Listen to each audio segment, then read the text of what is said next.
And a funeral for two. Isn't this weird? Carrie Fisher, God rest her soul, dies after having a heart attack flying from London to LAX. And then her mother, another famous actress, Debbie Reynolds, dies of a suspected stroke. Was it a stroke? Or was it star killing? And by the way, I pretty much trolled the media a few days ago when I asked, is this star killing? Because when somebody's outlived their usefulness, basically mafias do run Hollywood, and I've talked to a lot of high-level Hollywood folks, there is the belief that when you're no longer useful, they're about to put up your original catalog and rock and roll or movies or you name it, folks tend to get killed to make them valuable again right when some new production's being rolled out.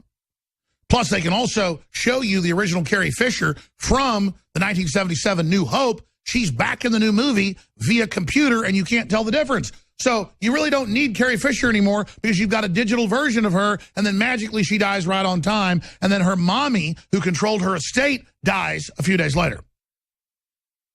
Coincidence? What if other members of the family that have claims on her start all dying? Would you then ask a question? Now, I said I don't think they killed Carrie Fisher. But see, we need to think about star killing and understand this goes on. The ultimate mafia is Hollywood. They actually found it. There's Carrie Fisher, not from the original 1977, but the 2016 release, Rogue One. Which, by the way, is a very avant-garde movie. It's the best produced Star Wars movie ever. And I got to say, Disney, despite the fact I don't like Disney in many respects, did a really great job with the film. And the final scene is as good as it gets. And then it's just Governor Tark's back, and everybody's back because of CG, and it's incredible. Some of the battle scenes get a little exhausting, but they're still well done. I mean, it's got some communist Chinese Politburo worship in it. What doesn't? But, you know, I'll give it 4.5 stars out of 5 stars.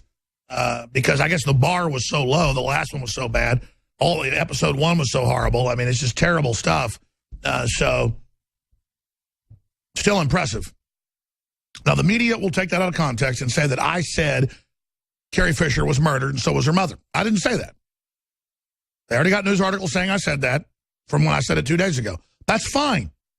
People then see that, they come hear what this madman's saying, and they find out what I'm really saying is not what they said. But you see these stars running out of Hollywood, running to Europe, running to Canada, and it's because managers do take people's money, people do die. Look, all the stuff came out with Pelicano. It was always said that he was running around doing stuff behind the scenes, and it started coming out in court he was. But that's nothing. I've been at, for whatever reason, because they wanted to put out some films, they wanted to put out Loose Change in theaters, and Mark Cuban wanted to, I have been in the rooms with the biggest lawyers in Hollywood and the biggest producers, and it is like something out of The Godfather. It's old men smoking cigarettes, bitching, who are worth, in some cases, billions of dollars, going, I tell you what, I'll kill that son of a bitch. You give me a problem. And you're like, hey, have a safe trip back home. Are you threatening me? You're going to kill me? Because they couldn't believe I was in these meetings arguing with them and acting like I was an equal. I'm like, in Texas, we say, have a safe trip home. Yeah, like getting in like some $1 million Maybach. Just crazy. And that's because it's gangster run, folks. You better believe it. And you always hear Hollywood's Jewish. It is. I'd say half Jewish. Another 20, 30% Italian. And then coming in with the money are the Arabs and the Chinese. I mean, I was there witnessing at the time. And now it's all over the news. But I said I go to your phone calls on the Soros situation. But, I mean, with the Italians, it's like, wow, these are real gangsters. These are the gangster families that went legitimate 50 years ago. It's amazing. People have no idea the crazy levels of these people. Some of these folks are making $100 million a week on their TV shows. There are producers that own 5, 6, 7 shows that are on. They're getting $5, $10, $15 million per show themselves per week. Hundreds of millions a week. And it's crazy. They don't trust their families. Look at Sumner Redstone. I've been in meetings when Redstone is on the speakerphone yelling at people. And they hang on, he's very mercurial. We have to be very so. I mean, it is crazy. For whatever reason, God let me into these meetings, and I've seen the craziest stuff you can imagine. Old toad-like men smoking cigarettes going, I mean, it's something else. Okay. Let me just tell you, the people that run Hollywood took it from other people or fought to keep what they got. It's gangster land. But you never hear that because, see, the gangsters only existed in the 1940s and 50s in New York and New Jersey, and they were all Italian.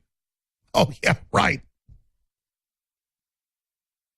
And they also all seem to think Texas is like its own gangsterville, which it kind of is. But see, the real gangsters, nobody knows they're gangsters. See how that works?